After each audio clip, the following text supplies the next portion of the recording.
السلام علیکم ورحمۃ اللہ وبرکاتہ۔ بسم اللہ الرحمن الرحیم۔ اقترب للناس حسابهم وهم فی غفلۃ معرضون۔ قیامت قریب قریب ہے اور لوگ غفلت کی زندگی گزار رہے ہیں۔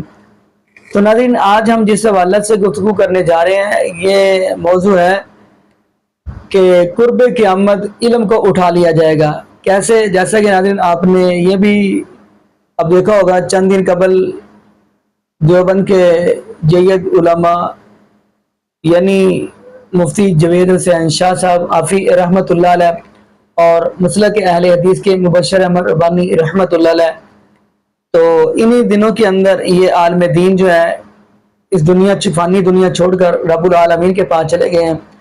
تو آئیے ناظرین، اسی حوالے سے ہم آپ کو مفتی طارق مسعود حافظہ اللہ تعالیٰ کی ویڈیو دکھاتے ہیں کہ آیا کہ یہ قیامت اب قریب قریب ہے، کیونکہ اللہ پاک جو عالم دین ہے ان کو تو اٹھا رہے ہیں۔ تو آئیے ناظرین ہم مل کے مفتی طارق مسعود حافظہ اللہ تعالیٰ ویڈیو دیکھتے ہیں، تو انشاءاللہ اسی حوالے سے ناظرین ہم بھی گفتگو کریں گے۔ تو آئیے ناظرین مل کے ویڈیو امام مسلم کو ہم حدیث کا امام مانتے ہیں، کیوں؟ کیا دلیل ہے؟ آپ کو خواب میں آئے تھے کوئی فرشتہ کیا آپ کو بتایا تھا؟ یہ کوئی حدیث میں ہے کہ میرے بعد ایک امام مسلم آئیں گے ان کی حدیث کی کتابوں پر اعتماد کر لینا؟ امت نے گواہی دی۔ تو محدث ایک ٹرم ہے، حدیث کا جاننے والا، فقہا ایک ٹرم ہے، قرآن و حدیث میں گہری سمجھ رکھنے والا۔ تو امت نے فقہا کے معاملے میں 4 اماموں پر اجماع کیا ہے۔ کس پر اجماع کیا ہے؟ جن میں امام ابو حنیفہ، امام مالک، امام شافعی اور امام احمد ابن حنبل۔ تو آپ کی تحقیق ایسی مارکیٹ میں نہیں آنی چاہیے جو ان چاروں کی تحقیق سے میچ نہیں کر رہی ہے۔ کیسے ہو سکتا ہے کہ یار جس پر پوری امت اجماع ہے، جو صحابہ تابعین تبع تابعین کے دور کے لوگ ہیں، صحابہ کے نہیں، تابعین تبع تابعین کے دور کے لوگ ہیں، تو ہم سے تو بہت قریب ہے نا، ان کو سمجھ میں نہیں آ رہا اور آج کل کے اسکالر کو سمجھ میں آ رہا ہے۔ اور جب آپ ان سے پوچھو کہ یار یہ تو بالکل ان کے خلاف ہے، کہتے ہیں بھائی ہم کسی کی تقلید نہیں کرتے، ہم صرف قرآن و سنت کو فالو کرتے ہیں۔ بھائی ہمارا سوال یہ نہیں ہے کہ آپ تقلید کرتے ہیں کہ نہیں کرتے، ہمارا سوال یہ ہے کہ قرآن و سنت کو ایسے لوگوں نے نہیں سمجھا جن پر پوری امت اعتماد کر رہی ہے، اور ایسے لوگوں نے سمجھ لیا جن کو 4 آدمیوں سے زیادہ کوئی ان پر اعتماد نہیں کرتا۔ یہ 4000 ہوں گے، یہ 4 کروڑ ہوں گے، اور ان کے تو اربوں ہیں۔ سمجھ میں آ رہی ہے بات کہ نہیں آ رہی؟ تو ہم نے قرآن کو فالو کرنا ہے۔ فالو کرنے میں آج کل کے جو نام نہاد اسکالرز ہیں ان پر اعتماد نہیں کرنا۔ دوسرے قرآن کے وہ مسائل ہیں جن کو قرآن نے بہت وضاحت سے بیان کر دیا، ان میں کسی کی کو فالو کرنا ہی نہیں ہے۔ وہ تو اللہ نے 2 اور 2 4 کی طرح بیان۔ الحمدللہ رب العالمین، تمام تعریفیں اللہ کے لیے، بہت واضح ہے بھائی، ٹھیک ہے نا؟ ام خلقوا من غیر شیء ام هم الخالقون۔ اللہ اپنے وجود کے دلائل میں کہتا ہے کیا خود سے بنے ہو یا تم نے خود اپنے آپ کو بنا لیا ہے۔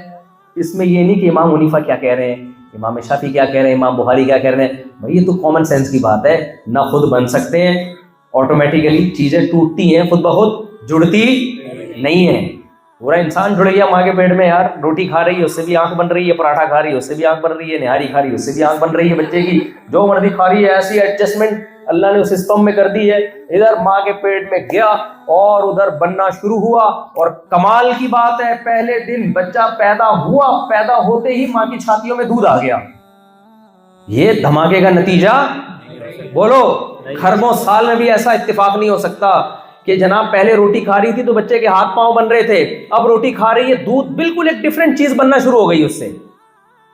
تو دودھ کو کیسے پتا چلنا، تو روٹی کو کیسے پتا چل گیا یار اب بچہ پیدا ہوا ہے تو اب دودھ پیدا کرنا ہے میں نے۔ اتنی زبردست مینجمنٹ، ایڈجسٹمنٹ۔ 2 اینٹیں خود بخود دیوار بننے کے لیے آٹومیٹیکلی ایڈجسٹ نہیں ہوتی، ایسی خاندانی ایڈجسٹمنٹ۔ اور دودھ بھی ایسا بن کے آ رہا ہے کہ اب تک سائنسدان اس جیسا دودھ مارکیٹ میں نہیں لا سکے ہیں۔ ایسا دودھ کوئی کمپنی نہیں ایسا بنا سکی جو آپ کہہ رہے ہیں دھماکے کے نتیجے میں بنا ہے بھائی، سارا چیز تو دھماکے سے ہی شروع ہو رہی ہے نا۔ تو ہوا ہوگا دھماکہ بھائی، ہم اس دھماکے کے منکر نہیں ہیں، لیکن وہ ہوا نہیں ہے، وہ کیا گیا ہے۔ کرنے والا بہت ہی کوئی طاقتور ہے اور بہت زبردست مینجمنٹ ہے اس کی۔ کیسا دھماکہ کیا، ورنہ دھماکے سے چیزیں ٹوٹتی ہیں، جڑتی نہیں ہے۔ کبھی دیکھا آپ نے کراچی میں دھماکے؟ اللہ بچائے، ہوتے رہتے تھے بہت زیادہ، اب بھی ہو رہے ہیں، اللہ بچا کے رکھے۔ تو کہ جی وہ فلانے جگہ دھماکہ ہوا، اس سے حبیب بینک بلڈنگ بن گئی۔ ایسا نہیں ہوا بھائی، یہ تو ہو سکتا ہے کہ جو بنی ہوئی تھی وہ بھی، اس کے بھی شیشے کیا ہو گئے، ٹوٹ گئے. دھماکہ ہوا گلاس گرا ٹوٹ گیا. یہ نہیں ہوتا کہ دھماکہ ہوا ٹوٹا ہوا گلاس اڑ کے ٹھک کر کے جڑ گیا, یہ نہیں ہو سکتا بھائی. تو خیر, تو یہ قرآن کے جو احکام ہیں یہ بہت کیا ہیں, واضح ہیں, کیونکہ یہ تو غیر مسلموں کے لیے بھی ہیں, اس میں مسلمان غیر مسلم سب کیا ہیں برابر. اسی طرح کچھ بیسک اسلام کے احکام ہیں جو قرآن نے بہت وضاحت سے بیان کر دیے, کیونکہ ان کی ویلیو بہت زیادہ ہے, تاکہ اس میں کوئی کنفیوژن نہ رہے, اور اس میں امت میں اتفاق بھی پیدا کر دیا اللہ نے, اس میں کوئی جھگڑا ہی نہ ہو بھائی, تاکہ حجت تمام ہو جائے اللہ کی اپنے بندوں پر. تو کچھ احکام ہیں جو پیچیدہ احکام ہیں, مسائل جن کو کہا جاتا ہے. یہ آپ نے کس سے پوچھنا ہے؟ ڈاکٹروں سے پوچھنے, کہ کل کوئی ڈاکٹر آ جائے امریکہ میں اسکالر اور یہ ریفرنس دے رہا ہو اور بخاری حدیث نمبر فلاں اور فلاں, آپ کو یار یہ ہر بات کس سے کرتا ہے بھائی؟ ریفرنس سے. لہٰذا طلاق ہوئی ہے کہ نہیں ہوئی ہے یہ ڈاکٹر صاحب بتائیں گے, وراثت فلاں کو کتنی ملے گی یہ پروفیسر صاحب بتائیں گے, یہ بایولوجی کے بہت بڑے پروفیسر ہیں. نا نا نا نا نا, یہ فقہا بتائیں گے, اور وہ لوگ بتائیں گے جو فقہا کا علم جانتے ہیں, مفتیان کرام جن کو کہا جاتا ہے. لوگ کہتے ہیں مولویوں میں مفتیوں میں کتنے 2 نمبر ہیں, بھائی ڈاکٹروں میں بھی بہت 2 نمبر ہیں, انجینئروں میں بھی بہت 2 نمبر ہیں, سائنسدانوں میں بھی بہت 2 نمبر ہیں. یہ نہیں ہوتا کہ ڈاکٹروں میں 2 نمبر ہی بہت ہو گئی ہے تو اب گردے کی پتھری نکالنے کے لیے کسی میکینک کے پاس جائیں آپ, ڈاکٹروں میں 2 نمبر ہی بہت ہو گئی. تو یہ نہیں ہوتا. فاسألوا اہل الذکر ان کنتم لا تعلمون, اہل علم سے پوچھا جائے گا, ہر فیلڈ میں اس کے ماہرین سے پوچھا جائے گا. تو اگر علماء میں 2 نمبر ہیں تو 1 نمبر بھی کس میں ملیں گے آپ کو؟ علماء میں ملیں گے. تو یہ نہیں ہو سکتا کہ سارے ہی گمراہ ہو جائیں. تو اس لیے اور اس علم کی حفاظت کے لیے جس کو مسائل کا علم کہا جاتا ہے, آپ کو دینی مدارس کی حفاظت کرنی پڑے گی, کیونکہ علماء کہاں تیار ہوتے ہیں؟ دینی مدارس. تو جو فیکٹریاں جس چیز کی ہوتی ہیں وہ فیکٹری بند ہو جائے تو پروڈکٹ مارکیٹ سے کیا ہو جائے گی؟ تو مولویوں کی فیکٹری کیا ہے؟ جہاں مولوی ٹھک ٹھک ٹھک بن کے تیار ہوتے ہیں, ٹھیک ہے نا, وہ دینی مدرسے, تو وہ بند ہو گئے تو پروگرام اڑ گیا. اور صحیح بخاری سے یہ بات ثابت ہے, نبی صلی اللہ علیہ وسلم نے فرمایا ان اللہ لا يقبض العلم انتزاعا من صدور العلماء, اللہ ایسا دنیا سے علم کو ختم نہیں کرے گا کہ علماء کے سینوں سے نکال لے, ولكن يقبض بقبض العلماء, اللہ علماء کو اٹھانا شروع کر دے گا. پھر جب علماء ختم ہوں گے, بخاری مسلم کی حدیث, آپ صلی اللہ علیہ وسلم نے فرمایا اتخذ الناس جہالا رؤوسا, لوگ جاہلوں کو اپنا مذہبی پیشوا بنائیں گے. فافتوا بغیر علم, علم کے بغیر فتوا دیں گے. فضلوا واضلوا, خود بھی گمراہ ہوں گے اور لوگوں کو بھی کیا کریں گے؟ گمراہ, کیونکہ لوگ ان کو فالو کریں گے. تو یہ چیپٹر تو یہاں کلوز ہوا. اب میں دوسرے چیپٹر کو سمیٹتا ہوں, مسائل کا علم. یہ اس میں کیا ہے؟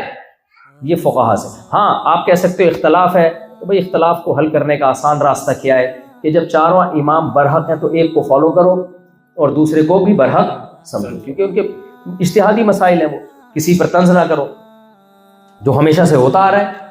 کچھ مسائل ایسے ہیں جو بہت واضح ہیں, ان میں عقیدہ توحید, ان میں عقیدہ رسالت, ختم نبوت, یہ سب چیزیں قرآن نے بہت وضاحت سے. اب کچھ احکام قرآن کے ایسے ہیں جو قرآن بار بار ریپیٹ کرتا ہے, بس وہ احکام بیان کر کے سچی مچی میں بیان ختم کر رہا ہوں, کیونکہ وہ بہت امپورٹنٹ ہے. اس کے بغیر پھر بیان کا یوں سمجھے کہ تمہید ہی تمہید ہوگی, بیان نہیں ہوگا پھر اس کا مطلب. ہاں یہ ایسا ہی ہے جیسے سارا انتظام ہو گیا, بارات بھی آ گئی اور ایجاب بھی ہو گیا, قبول کیے بغیر ہی بیگم بھاگ گئی, تو دولہا پہ کیا گزرے گی؟ وہ ایک آدمی سے کسی نے پوچھا نا تو شادی کیوں نہیں کرتا, اس نے کہا میں چھوٹے موٹے میں نے بادشاہ کی بیٹی کو پیغام بھیجا ہے. بھنگی تھا وہ, لوگوں نے کہا کمبخت تو بھنگی ہے تو بادشاہ تجھے اپنی بیٹی کہاں دے گا؟ کہہ رہا ہے آدھا کام ہو گیا ہے, ادھر سے ایجاب ہو گیا ہے, قبول کا انتظار ہے. جی ناظرین, آپ نے یہ ویڈیو ملاحظہ فرمائی. تو ناظرین یہ نبی پاک صلی اللہ علیہ وسلم کی حدیث ہے کہ قرب قیامت اللہ پاک علم کو اٹھا لے گا. کیا مطلب؟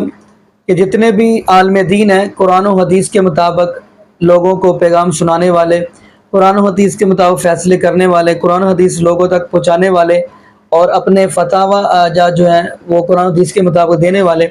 اب دیکھیں گے ناظرین وہ رب العالمین کے پاس جا رہے ہیں. تو ناظرین اس سے یہ پتہ یہ چلتا ہے کہ قیامت قریب قریب ہے. تو ناظرین اب جتنے بھی علماء حقہ یعنی مفتیان حقہ جو موجود ہیں, اللہ پاک ہمیں ان کی قدر کرنے کی توفیق دے, اور ہماری یہ دعا ہے اللہ پاک ان کو صحت تندرستی والی ایمان والی لمبی زندگی دے۔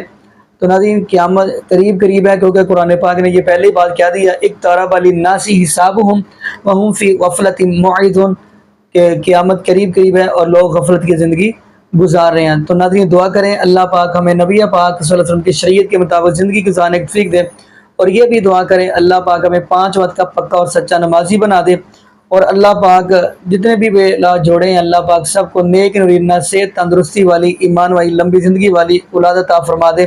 جزاکم اللہ خیرا، احسن، السلام علیکم ورحمۃ اللہ وبرکاتہ۔